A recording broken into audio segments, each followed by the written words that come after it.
From 6 stacks returning to placement matches being introduced, in today's video we're going to be going over every single change in Season 5 of the rank system of Marvel Rivals. So first up is placement matches. Now if you do not know by now, there will be 10 placement matches at the start of each season that you will need to complete to get a starting rank before you play matches. Now you won't start at bronze from the start of these placement matches, but what the system will do is calculate a rank based on your season 0 to 3 highest rank plus your season 4 final rank. And I'll explain that a little bit more later in the video. But think about the rank that you start off with before the placement matches as kind of that formula. Now as you're doing your placement matches, those results won't be the only determining factor for your final rank after the placement matches. What also goes into effect is what we just talked about, which is your highest rank from season 0 to 3 plus the final rank you got in season 4. So adding those two together will give you an overall calculation of the rank you're going to start off with in Season 5. So all in all, here's a summary of what we just talked about when determining your results of your placement matches. So think of the results of your placement matches as an addition problem. First part of the addition problem is the calculation that the system already does behind the scenes of your previous season 0 to 3 highest rank plus your season 4's final rank. And once that calculation is done, that will be your determining starting rank for the placement matches. Now the second part of this addition problem to get your final results is the results you get from actually playing the 10 placement matches. With that being said, feel free to comment down below any questions or concerns you may have with this new change, and I'd love to get back with you so I can try to explain anything that might have been misunderstood. Now moving on to team queue optimizations, or aka stacking. Just to get this out the way, yes, 6 stacking is back, but not in the way you think. So let's talk about it. So as long as everyone in your squad has completed their placement matches and is in GM or below, you guys will be able to stack as many players as you want.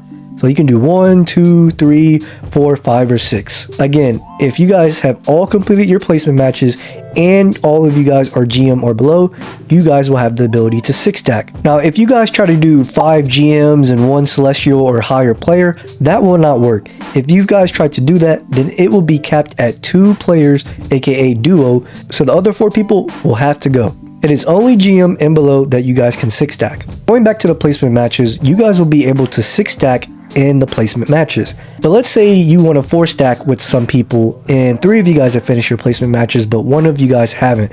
Well, then the system will cap you guys at 3 players. So this can be either 2 people that finished their placement matches plus 1 person that didn't, or 2 people that didn't finish plus 1 person that did. Either way, it will only be capped at 3 players. Now as they have said in the Dev Vision update, let's give the example of people trying to queue up with multiple restrictions. Let's say you have 1 player in the placement matches and 1 in celestial rank, and you guys try to form a stack. Well, the system is going to apply the harsher restriction.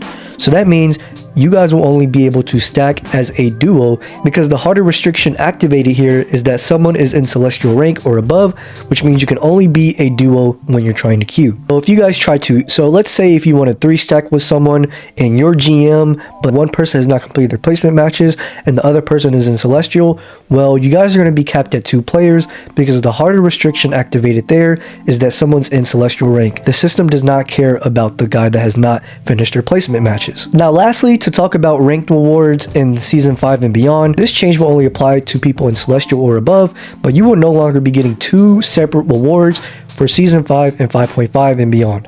You will now only get 1 set of rewards in each season starting from Season 5 and beyond.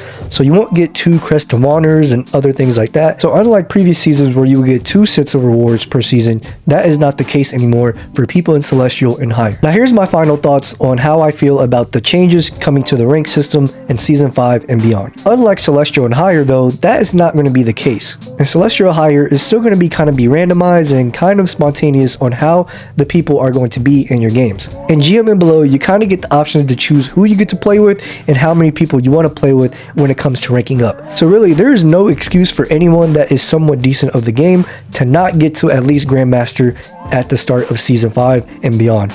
I should be seeing more people hitting Grandmaster, at least Grandmaster, or even Celestial 3 at that, because the restrictions have been widely loosened for you to get there. Like we talked about in today's video, 6 stacking is a thing now again, at least until you hit Celestial, which is majority of the community. This will cause more people to not only want to hit Gold, but even Platinum, Diamond, and Grandmaster now. But just comment down below any thoughts or feelings or concerns you may have with this new system, and how will it affect you in your climbing journey. And with that being said, guys, thank you for watching this video, and hope to see you in the next one. Peace.